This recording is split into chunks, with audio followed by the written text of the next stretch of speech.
तुम्ही आता मग सांगितलं की चंद्रकांत दादा ज्यावेळेस पुण्यात आले त्यावेळेस मेधा कुलकर्णींचं तिकीट कापलं, मी त्याच्यावर बोलेन म्हणून.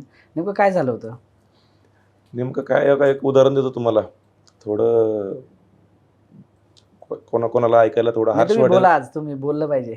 एखादा चोर चोरी करतो, हं, पहिली चोरी करतो, छोटी चोरी करतो, हं, हिंमत करतो आणि ती पचवतो.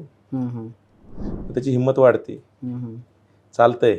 हं, हं, मग तो परत दुसरी चोरी करतो, हं, थोडी मोठी चोरी करतो. हं, मग तो काय करतो, चला छोट्या आता दरोडा टाकू. हं, हिंमत वाढते. कशामुळे वाढते?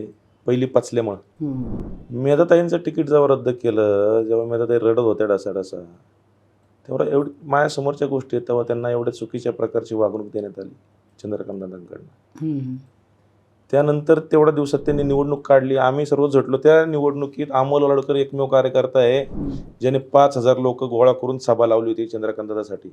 आणि माझ्या प्रभागाच्याच मताधिक्यावरची चंद्रकांत दादा निवडून आलेले आहेत. तुमचा दावा आहे तसा? माझा दावा आहे, ऑन रेकॉर्ड दावा आहे. हं. म्हणजे त्यावेळेस त्यासोबत पण कार्यकर्ते पण होते, पण मी सांगतो माझा सिंहाचा वाटा आहे. हं, कोथरूडला 500 लोक जमा करताना आली यांना सभेला. हं, नितीन गडकरी आले होते, ते फुटेज काढा. मी सांगतो अमोल वाडकरची सभा बघा, 5,000 लोक आहे. नितीन गडकरींच्या सभेला एवढ्या मोठ्या नेत्याला 500 लोक त्यांना गोळा करताना आले कोथरूडमध्ये.